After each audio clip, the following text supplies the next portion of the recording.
The following program is a part of Black Squirrel Entertainment. What pop star is finally going back on tour? And what musician is releasing a new album Monday? Making Kent feel like Hollywood? This is the Blurb.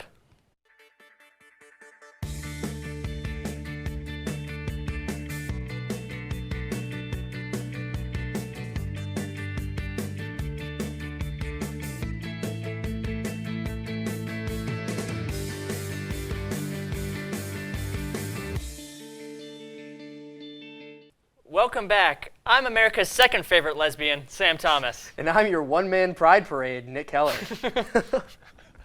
I don't know who the first is. Maybe Ellen, if people haven't heard, like offline people. You know what? You might be right. I would also argue maybe Chaperone right now. Oh, true. That is true. Yeah. Well, starting off this week with some more sad news, former One Direction member Liam Payne had passed away last Wednesday after a fatal fall from a third-floor balcony in the hotel he was staying at in Argentina. The 32-year-old artist was seen only hours before his passing, signing some art for fans. A recent toxicology report showed that at the time of his death, he had traces of drugs in his system, including pink cocaine, which is a mix of different substances. Since Wednesday, many artists have gone onto social media to send condolences, including all members of One Direction.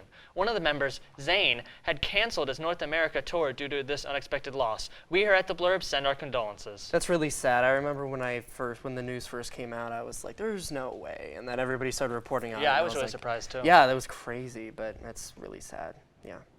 Well, if you know me, you know I've always been a superhero fan, which is why in light of recent news, we have awesome superhero media updates that have come out in the past week. Starting with the movies, for DC, Superman director James Gunn has released a new still of the film featuring David Cornsweet as Superman and a first look at Crypto the Superdog, who is based on Gunn's real-life dog.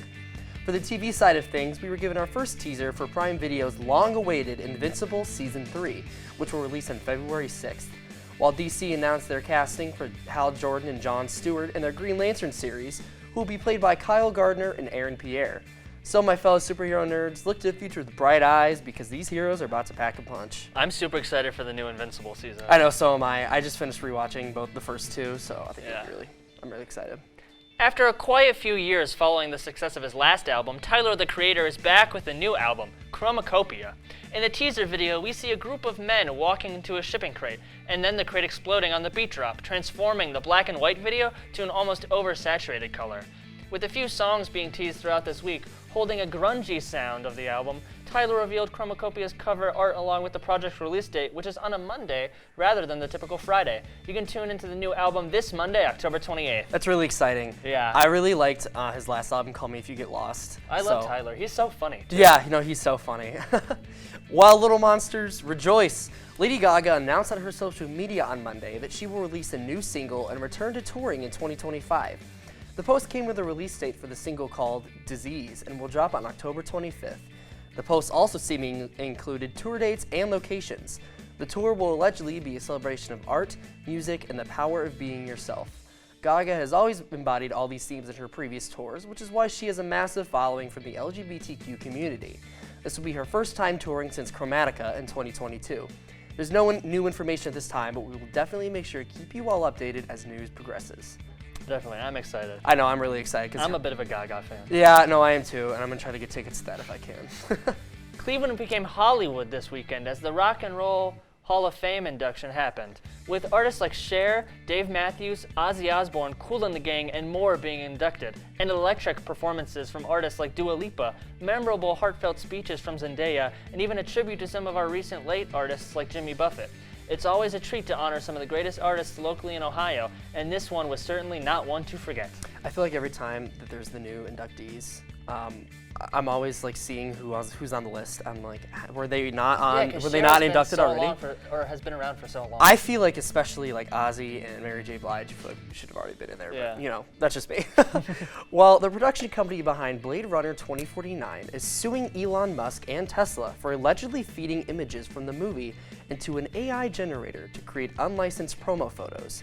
Alcon Entertainment, in a lawsuit filed Monday in California federal court, accuses Elon Musk and his autonomous vehicle company of misappropriating the movie's brand to promote its robotaxi at a glitzy unveiling earlier this month. At the presentation, Musk reached the stage in a cybercab before showing an image of a male figure wearing a trench coat as he surveyed the abandoned ruins of his city bathed in a misty orange light.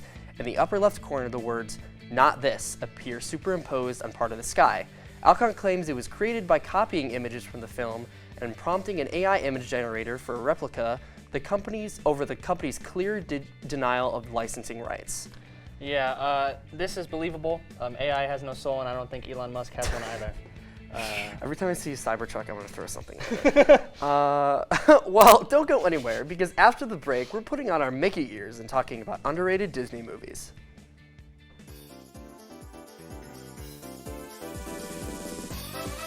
It's that time again, you guys. We are once again back for another Behind the Blurb, the only show where you get to see me. I say that because today Behind the Blurb, we have literally just that. So please welcome Coleman Arthur.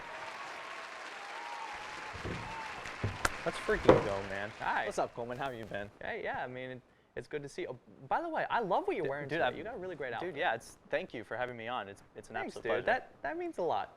Well, now that you're here, I wanted to kind of ask you some questions today, of course, as I always do here behind the blurb. So, you have been behind the blurb, or you've been on the blurb, excuse me. You've been on the blurb for a little while now, and I wanted to ask, like how exactly you like it, and what made you, want to join it. Well, so I've been a part of the blurb since fall of 2023. I just joined Kent State University as a freshman, and I knew that because back then, I mainly joined student media as a way to just be a part of the news, not so much the entertainment shows, because I was a journalism major back in last fall. So I was mainly wanting to join the news station because I actually didn't really know the entertainment shows really existed. So I actually ended up joining like most of the entertainment shows that were like there because I figured out about their existence. And I'm like, you know what? I'll try out for these as well.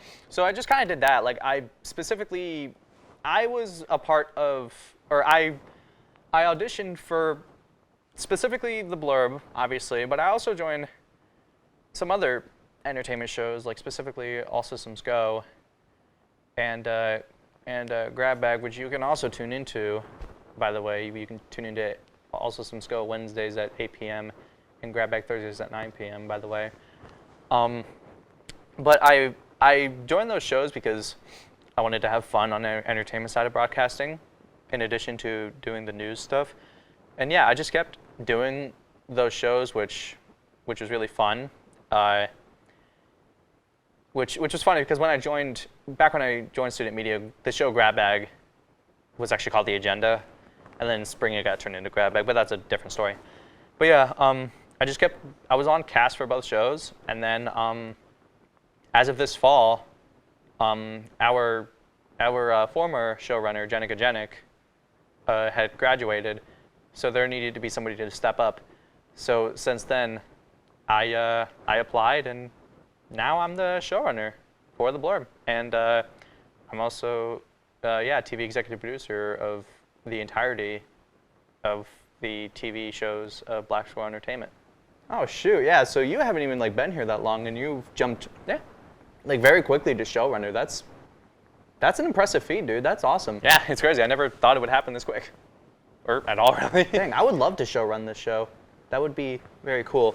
Thank you. Well, now that I've known how you've joined the blurb, I kind of wanted to get into the stuff you've kind of talked about in the blurb. So from the past, I know that you really like classic rock. I know the classic rock's your favorite genre. So I kind of wanted to ask, what are a few of your favorite bands within classic rock? Well, I have two that stand out big time. I specifically refer to Styx and REO Speedwagon. Those are literally my top two favorite bands of all time. I literally have a t-shirt here because I went and saw them at Blossom Music Center back in 2022. I love them both so much, man. Home and Arthur, everybody. We will be right back with more programming.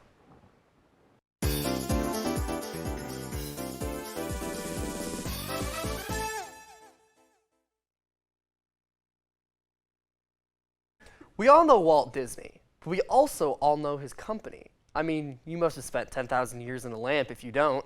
Disney's known for its iconic characters and films dating back as far as the 1920s, and their theme parks that draw in millions of people every day. But sometimes Disney has a flop that is widely disliked, and other times they produce a hidden gem that just isn't talked about enough. That's why we're here today. So sit back and be our guest as our cast chats about Disney's most underrated masterpieces that want to make us just keep swimming. How many Disney references can I fit into an intro, guys? Those are some really good cute. puns. I'm glad you like that. Yeah.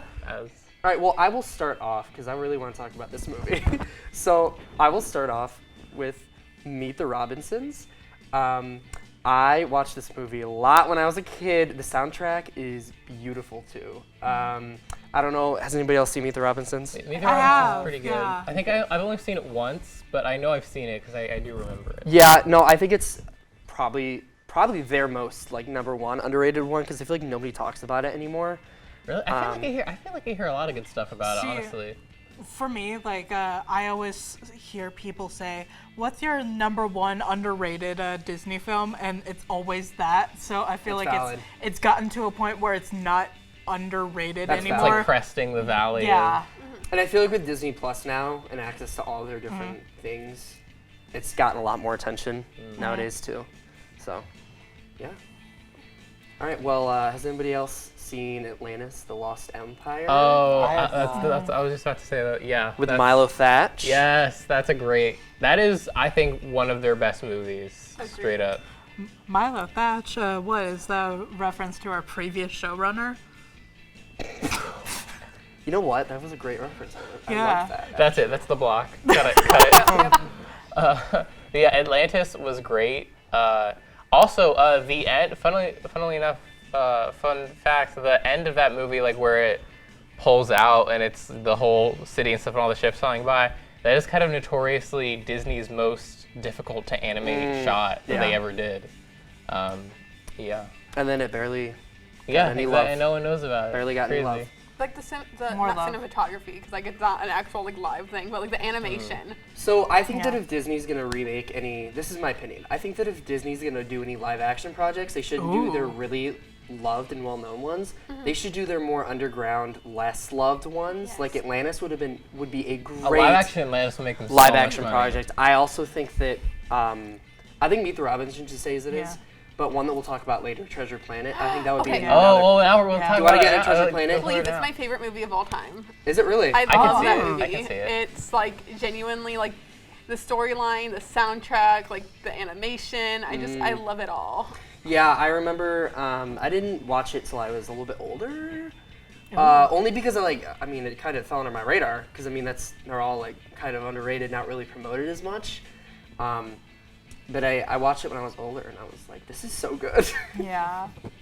We had it on like the like VCR. VCR, yeah. And so I watched that religiously growing up. That's so real. I get it.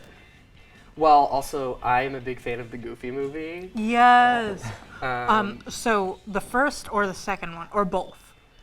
I don't like the second one as much as I like the first one. But I do like the second one. But the first one just holds such a special little place in my heart. That's so real. I've not seen either of them. This is the one with like his son, right? Yeah, with Max. Okay. Yeah, the second one is where he follows Max to college. But the first one's a lot better, I think, just because I think it's a lot about, Max getting older. It's like a really nice little message, because it's like Max getting older and like Goofy thinking that he's too grown up to love his dad and all this stuff, and it's just him trying to impress Max. It's so cute.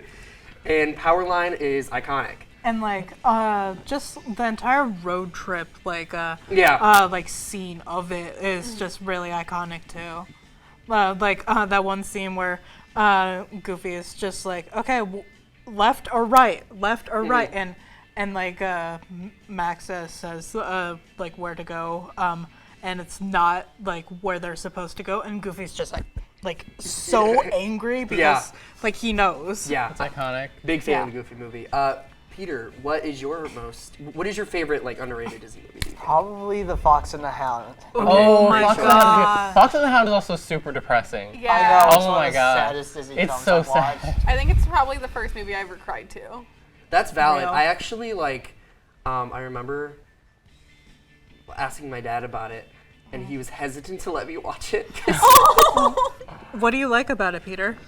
I like, even though like it is depressing, I do like how it was, the main story is just about this dog and a fox who become friends, and then later the most heartbreaking thing happens, like them falling out, only for them to like, be friends again, just like not like be like together.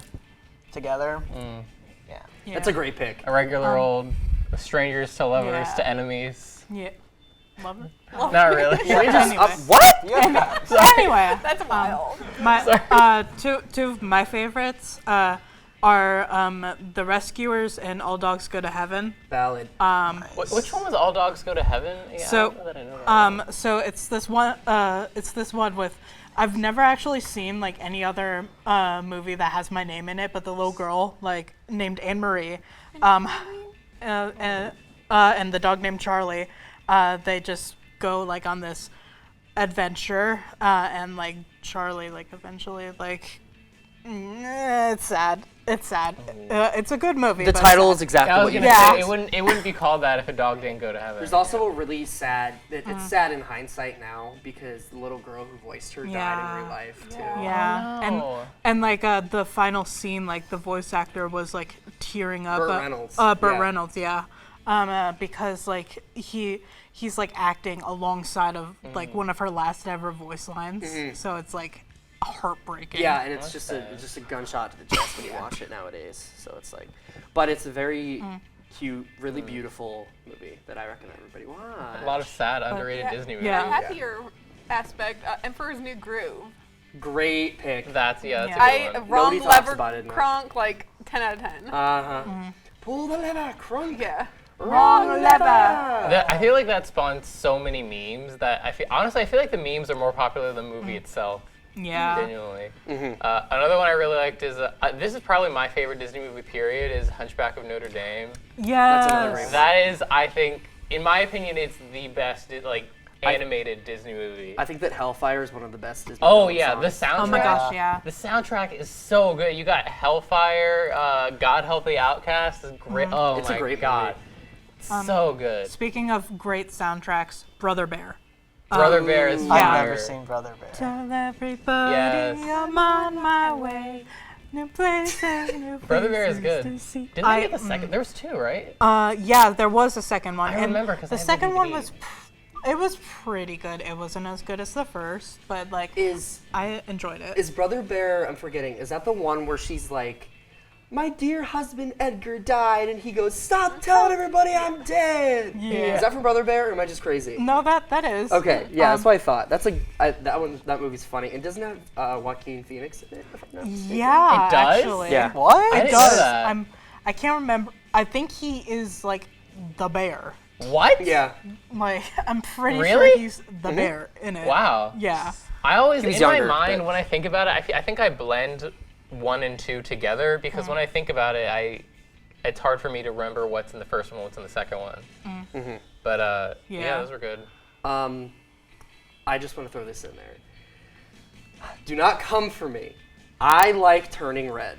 What? Okay? Why would we come for you? I it's a think good that movie. Turning Red is a lot of fun, and I think the boy band stuff is really fun, and yeah, but I'll move on. I never actually saw it, so I can't hate I on thought it you. was really cute. Why would we come for you? It's a good movie. Because everybody on the internet is so certain that it's a terrible movie. Yeah, because I'm not gonna say that. All right, any other movies you want to throw in really quick? I don't know if this counts as underrated, but I would say Brave. Yeah, I would say so. I feel like I don't really ever hear anyone talk about Brave. It's a little bit of like a sleeper princess one, but yeah. I think it's really good. I love it a lot. That's true. Yeah. Yeah. I also really like Disney Pixar's Onward with Tom Holland. That was a lot of fun. Onward was good. Yeah. All right. Well, did you know that Disney owns essentially every other company? They do. And you can even find violence, sex, and horror on Disney+. Did you also know that they own the Alien franchise? Because they do. So that means the Xenomorphs are technically Disney princesses. Speaking of horror, stay tuned to watch our cast argue over the better horror subgenre. With Halloween just around the corner, everybody is watching horror classics, from Scream to Silence of the Lambs. But that raises the question, which horror subgenre reigns supreme? So these Blurb members will be debating thrillers versus slashers.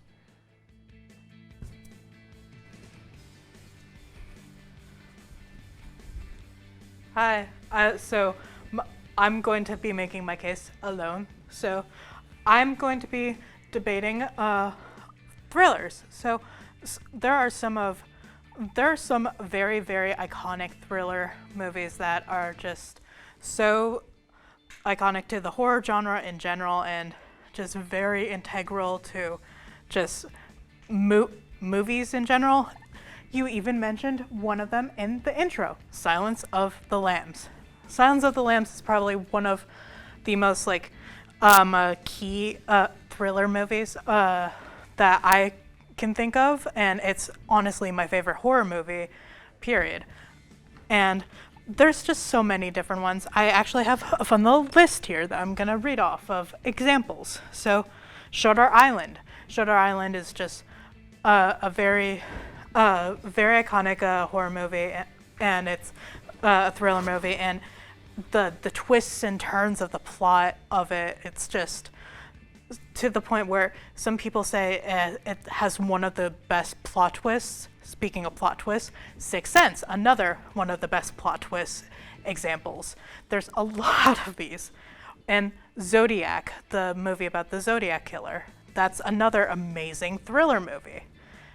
North by Northwest, or frankly just anything by Alfred Hitchcock, close to it. He is one of the most iconic horror and thriller directors of all time. So just Hitchcock's work is one of the most influential in the thriller and horror genre, like Vertigo, and another one is No Country for Old Men. I could keep going, honestly. Just overall, there's so many different thrillers that can be an example for just why thrillers are so iconic and why they're the best genre. So yeah, do you have any questions, lovely? Probably Silence of the Lambs. Oh yeah. Right? It's very quotable, very memorable, and it's just honestly such a good intro to the thriller genres, because there's not an intense amount of gore in it, which horror tends to overdo. Slashers tend to overdo. Okay, thank you for your time, Anne-Marie. Next up, Peter and Nick. Thank you, Vice President Harris. No, kidding.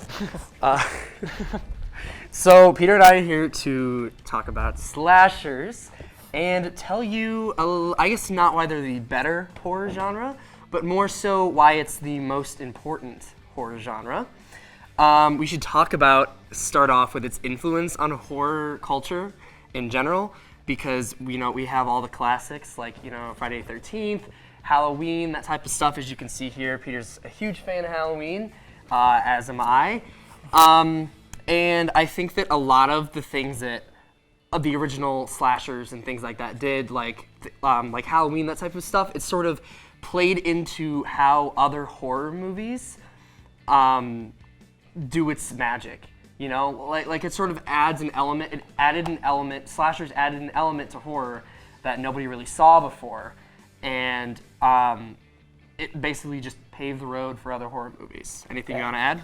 Let's see. I mean, even though there's a ton of cliches in horror films, but that's kind of those cliches kind of get you to watch those films. I agree. And let's see, especially since Scream kind of revamped horror slashers, especially since when they added comedy to it. Yeah, for sure.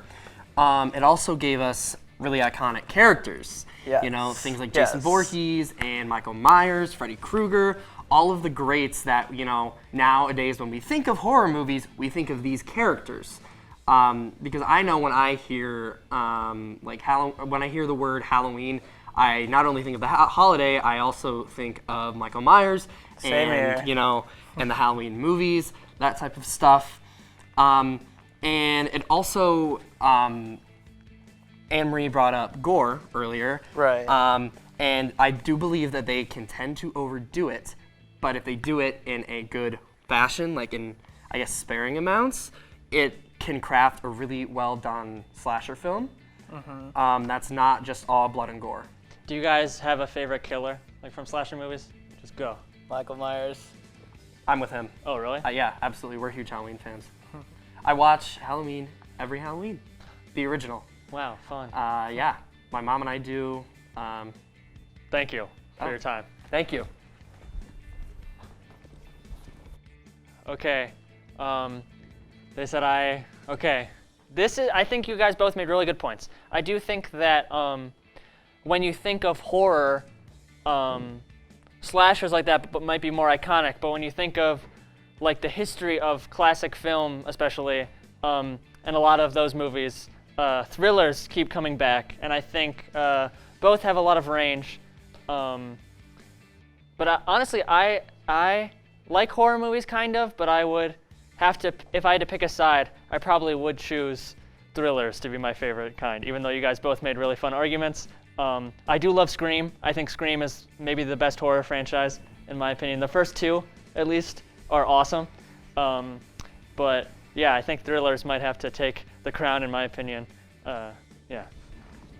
These are just two of the near infinite amount of horror subgenres, and another one of my favorites is the queer horror film. Stay tuned as some of the cast members discuss their favorite queer characters from TV shows and movies. As someone who is a huge fan of all things love and is also a part of the LGBT community, there isn't a thing I love more in this world than a good old-fashioned gay love story. Though not every fate is all butterflies and rainbows, there is something about the way these people in relationships captivate my heart. So let's talk about our favorite gay couples. I'm so excited. No, me too. I genuinely. So let's start off. I'm not the host, but I really want to start off with Nick and Charlie. I read the comics before the first season ever came out on Netflix. Which one is which? The twink is Charlie. That works. Yeah.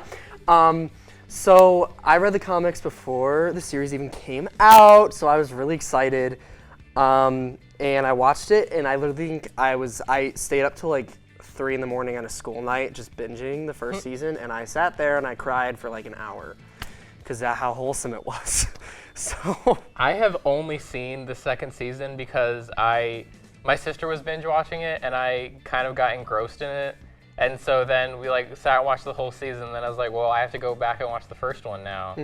So I kind of only have the stuff in the middle.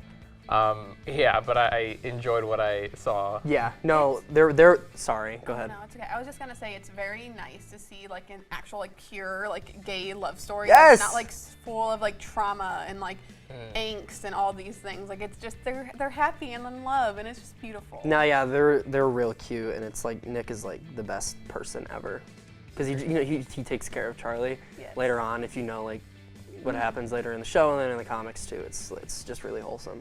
Yeah. I watched the first season. I thought it was all right. They were cute.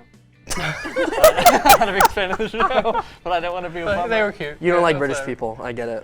Oh, wow. Dang.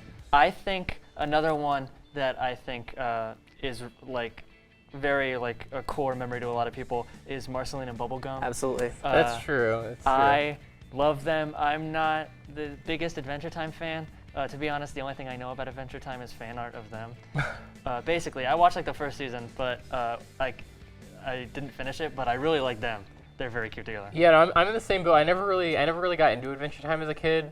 But I did like Marceline and Bubblegum. I was much more of a Steven Universe kid, which again, crazy that Grant is mentioning Steven Universe on the blurb again. I know, wild. We should start a streak. Sapphire and Ruby. Yeah, exactly. Oh yeah, Ruby and Sapphire. Let me tell you. Oh my God! Let me tell you, episode 52, season 1, Jailbreak, when they fuse for the first time, changed my life. Mine, but I'm so serious. That is actually a core memory. If it had Inside Out Islands in my head, it's a core memory for sure. That reminds me of Because I mean, that happened earlier in the series, but with like Marceline and Bubblegum, they were kind of like a slow burn. Like they didn't really officially get together till the end of the series. That reminds me of Korra and Asami from Legend of Korra. That's true. Kurosami. Yeah. That reminds me of that last episode where they finally was like, they were finally endgame after everybody was like, come on, show it to us. Well, yeah, like they gotta do it now. They got one episode left. Yeah. Come on. Yeah. Kurosami was cute. Oh gosh, what else? Oh, I know. Oh, this is anime related, so it might be a little bit off topic, but I know Ymir and Historia are also in Attack on Titan. Okay. They're Probably my favorite ship of all time. I think genuinely. The letter that Ymir Oh, wrote. don't! I kid you not. Sometimes when I rewatched Attack on Titan so many times, sometimes I genuinely have to skip that scene because I'm already sobbing. My dearest And Historia. shut up! I can't. It's actually a bit traumatic for me, genuinely. Oh my god. On a happier, I was about to say, on a happier note, Blaine and Kurt from Glee, or Brittany and Santana from Glee. Yes. Okay, I know the lesbian one.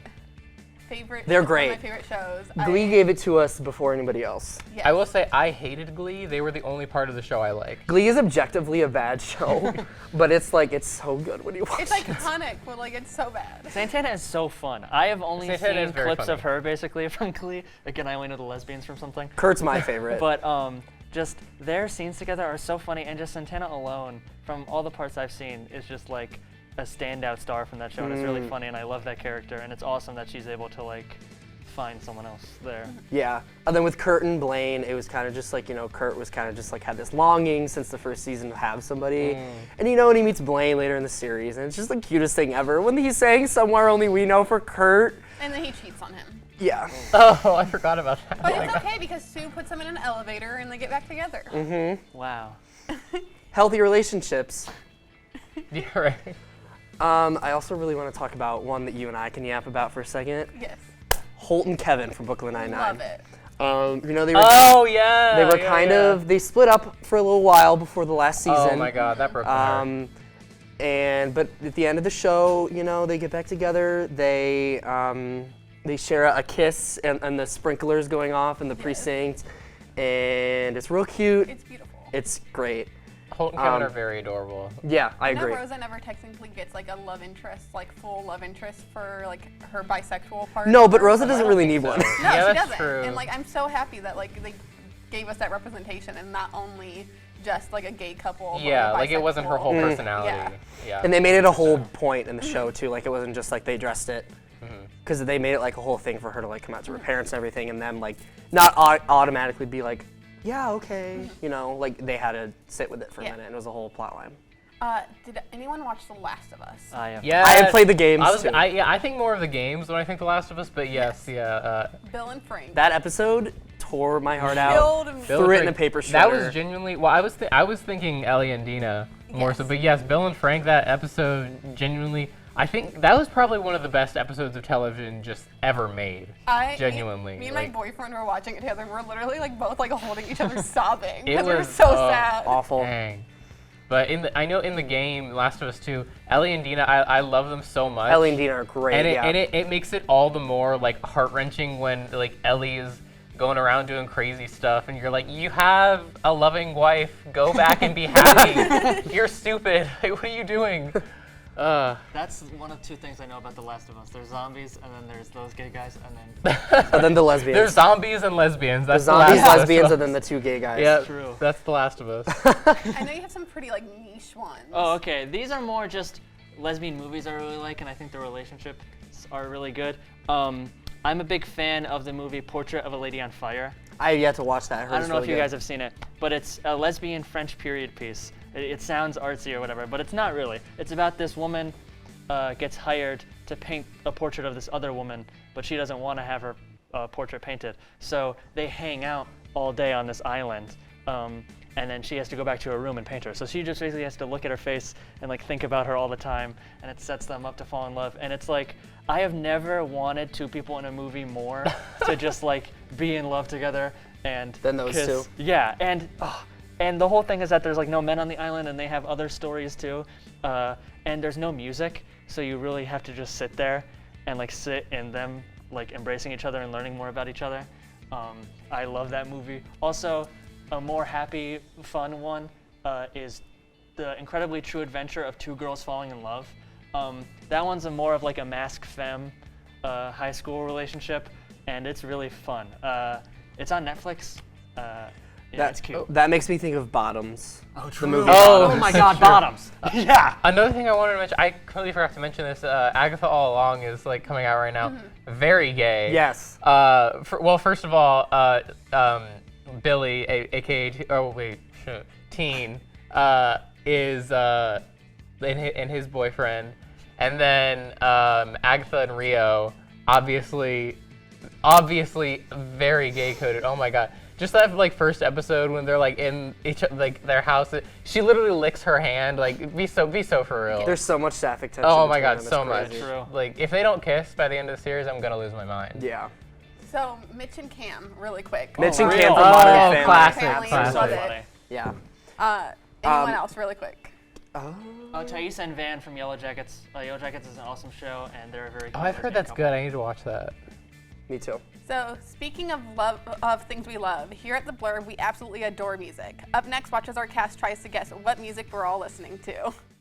Hello everyone, it is time to learn more about our cast members today. In today's game, we are going to guess whose stats are being shown in regards to their music taste. We are compiling data from several different music streaming apps using this app called AirBuds and trying to guess who is who from what exactly they're listening to. So yeah, let's see if our contestants can figure out which cast member has had those super sad songs on repeat. All right, so the first one is going to be whose top 3 artists currently are Taylor Swift, Dan and Phil Beats, and One Direction. Oh, I wonder who. It's multiple choice. However, I have a feeling y'all already wrote down an answer. Go for it. It's Des, me, Hannah Versailles, or Nick. I think I'm gonna have to. Okay. Flip the boards, please. One Direction? I don't know. Oh, okay. I said Emery because there's One Direction on there. That said Nami. I'm scared. You know what? So, Des, you wouldn't have gotten a point either way because, I mean, it's yours, but Okay. This makes sense. Dan and Phil. yeah. Dan and Phil. I was about to be like, Des is the Dan and Phil fan. Why am I not getting this? Yeah. So that's a point for Vinny. Yeah, I might have listened to all of them when I sent in my responses to Anne-Marie. I think like the first top 10 things I listened to were Dan and Phil Beats. Oh, was that a question? Anyway, let's move on. That's okay. Okay. It's a Blurb game. Who has marked 2 of their favorites as Thank You by Clairo and Wuthering Heights by Kate Bush, as well as having Simon and Garfunkel, Shelley Duvall, and They Might Be Giants, and they're recently listened? They might be Giants mentioned. Is it Rocco, Peter, Spencer, or Sam? They might be Giants mentioned is crazy. All right, are you guys ready? Yeah. Yep. And flip. Me. Okay, so yes, it is Sam, but because Sam can't get a point for Lincoln and Flood is themselves. so good. I Such know. good albums. Lincoln is one of my favorite albums of all time. I can't believe you know that. So that's another point for Vinny. Yay. So currently, Vinny is in the lead with 2, and you guys have nothing because finally it's win been again. yours. Anyway, okay. Who's recently listening to is Paramore, Phoebe Bridgers, The Killers, as well as Hozier. Is it Grant, Nick, Rocco, or Vinny? I got it.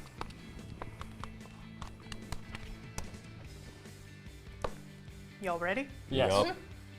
Flip. Rocco. Grant. Nick. Des is the only one that got it right. Wow. I just have vibes. I thought Grant would be. That sounded like Grant. Well, I don't thought know it was why. Nick, but then you said Hozier, and I was like, Rocco really likes Hozier, right? I don't know, That's all I thought. Yep. So that yeah, that's Nick's, and I deliberately put Rocco as the red herring answer. So you fell for my trap, Sam. Ha ha ha. You entered my trap card.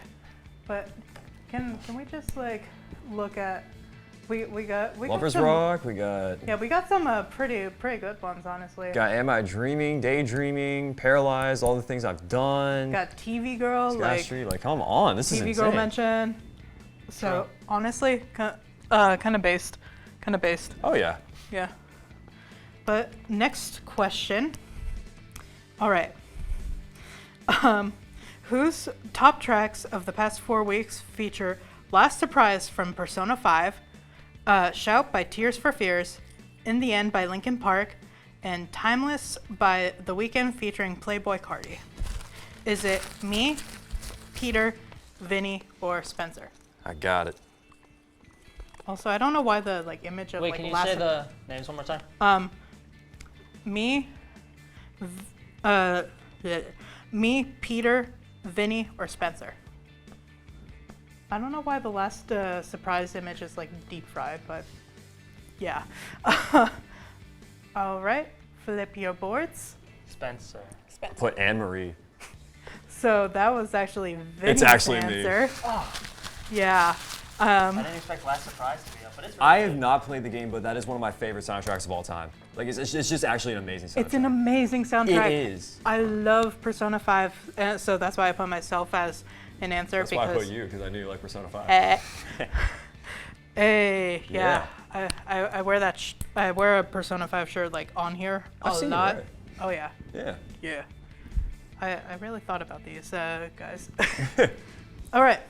So, whose top artists are 21 Pilots, One Direction, and Jorge Rivera Hernandez, also known as the creator of Epic the Musical?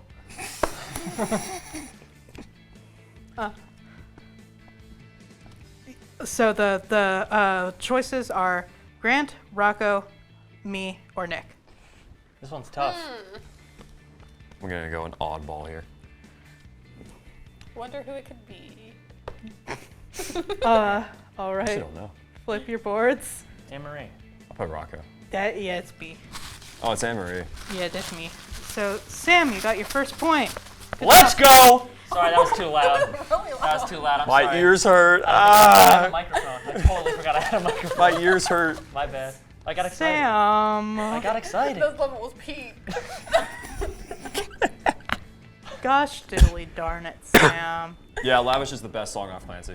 I'm not gonna lie. Yeah, Lavish was so good live when they did the little like walka to it. I got to see them live with Coleman, and it was amazing. We were in the nosebleeds, but it was great. Didn't Tyler say, "Oh, gross" to the proctologist line? I remember my friend sent me that. Oh gosh, yeah, that's a line of all time. Oh yeah, absolutely. All right. Who's recently played is literally only Dan and Phil Beats? Nick, Hannah, Des, or Sophia? Oh my god. I wonder who. Did they make the beats? Maybe. I mean, they are Dan and Phil Beats. They might have produced it. Yeah, they released like lo-fi beats, and I To see chill and that. study to? All right, Yes. what do you want to flip your boards? It's Sophia, guys. It's Sophia. Okay. Do you listen to UK drill? Do you listen to UK Brazilian drill funk? rap. No. Drill rap. I think you should be listen to fair- some Brazilian funk. To be Okay. fair, I only listen to it while I'm doing homework because it's like no lyrics and I can just chill and also support Dan and Phil because Yeah. I have a problem. All right. So next question. Whose feed is The Neverending Fall, Charlie XCX, Chapel Roan, and more? Is it Rocco, Nick, Sophia, or Jenny? I got it. Okay. Flip your boys. It was Sophia. Oh, I don't know the Neverending Fall. Neverending Fall is her favorite band. She Yep. introduced me to them. They're a good Okay. band. They're a good So, band. We Potential's currently really have good. Des and Vinny tied. Oh, I'm okay. Where am I? watching I'm watching you. You have- I need to win my first block. I've been 3, on- 3, 2. Okay, that's not too So, bad. who has recently listened to a ton of Styx songs with one token Ariana Grande song? Just one. If you guys don't It get should be this. worth 2 points if you spell it right. Yep. know Is how to it Peter, Coleman, Sam, or Des? That's it. All right. Flip your boards. Is it Coleman? It's Coleman. Yeah. Yeah. Okay. Okay. Well, tiebreaker, really quick. Who has recently listened to Charlie Brown? Is it Jenny, Vinny, Katie, or Sam? Very quick. Tiebreaker. And flip. Katie. Katie. Okay. So none of you got that right. So much for a tiebreaker. Looks well. like. I'll take the tie. Yeah, looks like you guys are tied. Oh darn! But yeah, I totally. You don't see that. That it was Jenny. I totally didn't forget to crop her out. Yeah. Some tiebreaker question, guys. Anyway, that's all we have for from the blurb tonight for you. Be sure to follow us on Instagram and subscribe to our YouTube at BSC The Blurb to see more of our beautiful faces and to get more celebrity by tuning back in next Tuesday at 8 p.m. for more Hollywood at Kent. Have a great night, Portage County.